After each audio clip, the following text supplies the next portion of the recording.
pop. Freedom, freedom, freedom, freedom, freedom, freedom.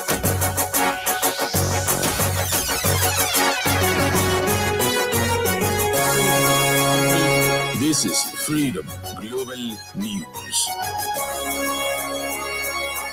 Department of State Services warns politicians against using thugs for 2023 campaign. Kano State House of Assembly pledges speedy passage of 2023 proposed budget. And on the foreign scene, UNICEF says South Sudan to face acute food insecurity next year.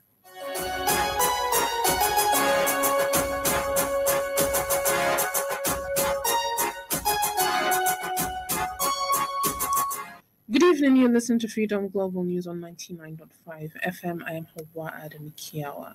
Today's the 4th of November 2022, which is equivalent to the 9th of Rabiul Thani 1444 after Hijri. And now the news in full.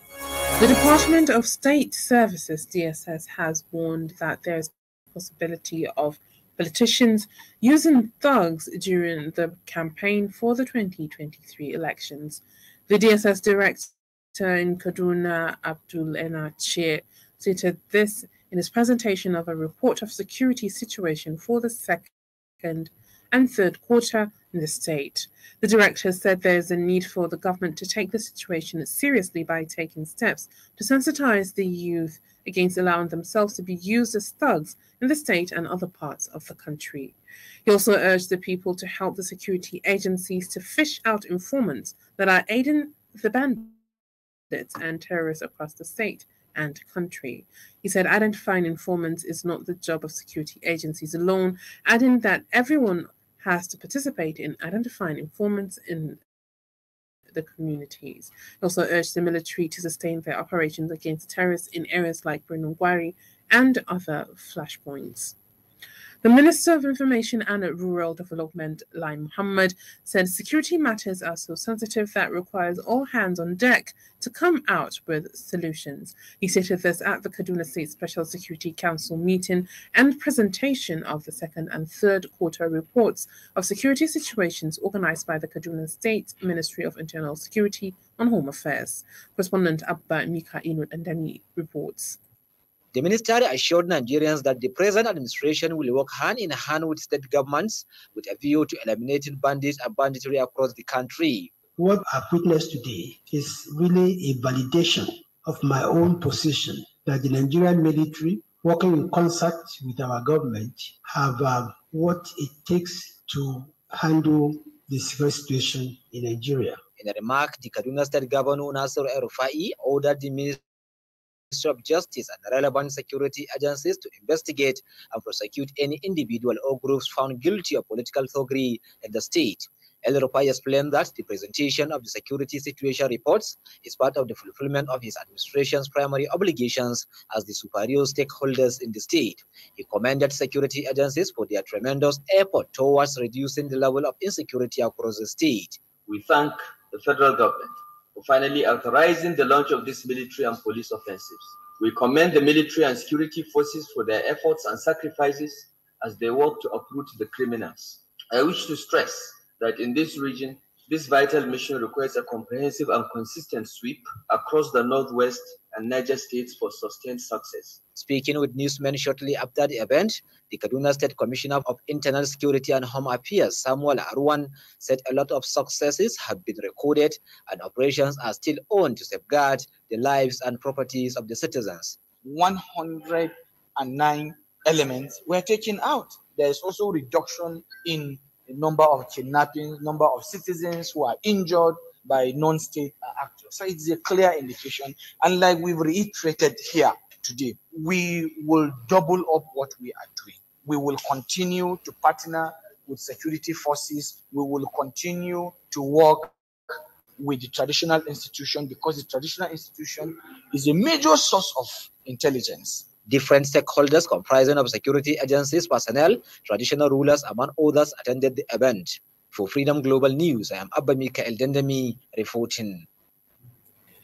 And on the sporting arena, the General Secretary of the Nigeria Football Federation, Dr. Mohammed Sanusi, has decried the speculations, innuendos, and outright falsehoods over the relationship between NFF and head coach of the Super Eagles, Jose Santos Baserio. Mama San Uba has details of this and other sports updates.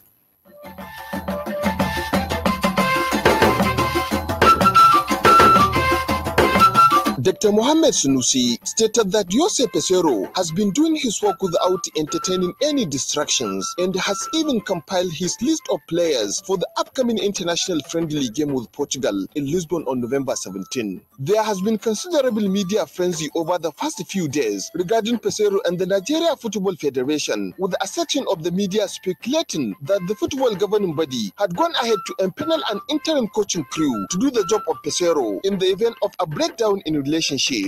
However, the NFF has released a statement to clarify the issue surrounding Pesero's salary. The body admitted Pesero is yet to be paid, but they are discussing with the sport ministry to pay him as soon as possible. In another update, President of the Nigeria Football Federation Alhaji Ibrahim Musa Gusau has praised players and officials of Bayelsa Queens FC for their impressive 2-0 victory over TP Mazembe Ladies in their Cup Women Champions League group first match in Marrakech yesterday, and has charged the Nigerian representative to sustain belief in their ability to win the trophy. Speaking through the leader of delegation, Alhaji Babagana Kalli, the NFF told the Nigeria Women Football Champions to keep their eyes on the ball and take it one match at a time as they seek first to qualify for the knockout phase. Gusau also assured the team that if it makes it to the final of the competition, he will be in Morocco to cheer the team alongside the Deputy Governor of Bayelsa State, Lawrence Eruk Jakpo. Similarly, Super Falcons forward Rashidat Ajibade has been nominated for the October Player of the Month award at Atletico Madrid female team for her outstanding performance. The Super Falcons star was involved in 5 of Atletico Madrid's 12 goals in October, including her first ever haul for Atletico in their final spanking of Holva. Meanwhile, the Nigeria Professional Football League yesterday held an induction course for newly promoted teams for the 2022-2023 league season. The event, which held in Jabi area of Abuja, is a seasonal orientation for clubs joining the MPFL to acquaint them with operation of the Cup Club licensing regulations, and had in attendance representatives of the club, namely Bayelsa United, Bendel Insurance, Doma United, and El Kanemi Warriors. And on tennis, world number 1 Iga Swiatek has claimed a semi-final spot at the WTA Finals with a straight win over Francis Caroline Garcia 6-3, 6-2. Muhammad Sanuba, Freedom Radio.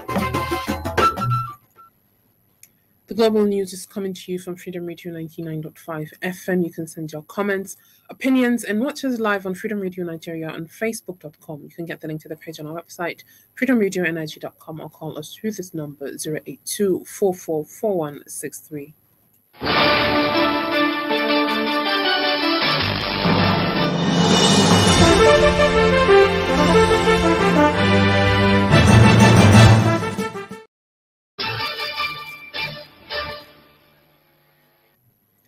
Welcome back. You still listen to Freedom Global News on 99.5 FM.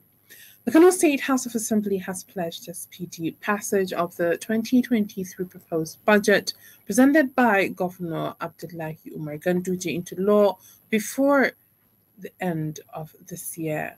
The Speaker of the House, Engineer Hamis Ibrahim Chideri, made the assertion today, shortly after the budget presentation by the Governor before the House. Chideri has also called on the academia, civil society organizations, as well as the individuals to help to be equipped for the budget defense after adoption.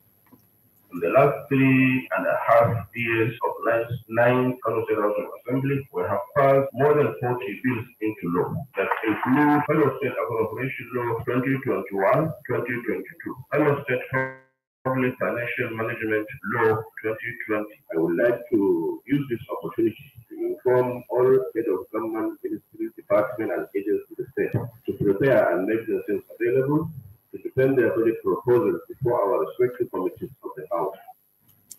In a remark, the Kano State Governor, Dr. Abdullahi Umar Ganduje, said the proposed budget, tagged Budget for Consolidation and Prosperity 2, stood at 244,031,566 16,094 naira and 8 kobo. An aggregation budget of 245 billion 31,516,094 naira 8 kobo for the year 2023, with capital estimate of 144 billion 67 million 201,360 kobo 1 naira, representing 59%, and the recurrent allocation of 100 billion 964 million 314,726 naira 8 kobo, representing 41%. Correspondent Awal Hassan Fakir reports that the Governor Ganduje also commissioned the Speaker, Deputy Speaker, Majority Leader, clerk, and supporting staff officers situated in the Assembly premises. Jigawa State Government has rescheduled the date set for the presentation of 2022 fiscal year to Jigawa State Assembly to next week, Wednesday, November 9th, 2022. The State Commissioner of Information Alhaji Bala Ibrahim Mamta announced this to newsmen today in Dutse. Excellency, the Governor of Jigawa State, Alhaji Mahmoud Abubakar MONI, will present the 2023 budget on Wednesday, 9th of November 2023 to the State House of Assembly by 11 a.m., inshallah. It could be recalled that the state governor, Muhammadu Badar Abubakar, is scheduled to present the budget this week before the recent developments. And on the foreign scene, UNICEF, along with the World Food Programme and the Food and Agricultural Organization, says the number of people experiencing food insecurity and malnutrition in South Sudan is now the highest it has ever been. Ismail Suleiman Sani reports. The United Nations agency says some communities are likely to face starvation if humanitarian assistance is not sustained and climate adaptation measures are not scaled up. Mikana Walker, the acting WFP country director in South Sudan, said South Sudan is on the front line of the climate crisis, and day in, day out, families are losing their homes, cattle, fields, and hope to extreme weather. According to the United Nations agency, complete and spiraling costs of food and fuel are also driving the hunger and malnutrition crisis in the oil-producing East African nations. Meanwhile, the Kenyans donated a plane load of relief supplies to neighboring Somalia. According to the United Nations data, the donation has been made with an offer on social media as more than a quarter of Kenyans living in arid and semi-arid areas are facing higher levels of food insecurity. In a statement by Kenya's military, the consignment included assorted food items and various drugs. It said the relief aid was in response to last week's bombings in Somalia's capital, Mogadishu, that left 120 people dead. Ismail Suleiman Sani, Freedom Radio. But before we go, we have Abdurrahman Hamisu Namadina with business updates. The federal government has inaugurated an implementation committee to halt the constant rejection of Nigerian products at the international market. Speaking during the inauguration on Thursday in Abuja, Minister of Industry, Trade and Investment, Otumba Nia Deboye, said the team was expected to implement the recommendations of the technical committee in record time. It could be recalled that on 16th September 2022, I received the report submitted by members of the Technical Committee on Nigerian Agro-Export Reject with recommendations aimed at addressing the challenges of rejection of our agro-export at the international market. Abdurrahman Hamis Namadina, Freedom Radio. And with this, we've come to the end of today's Global News. On behalf of the entire production team, I am Hauwa Adamu Kiyawa. Enjoy the rest of your evening and have a wonderful weekend.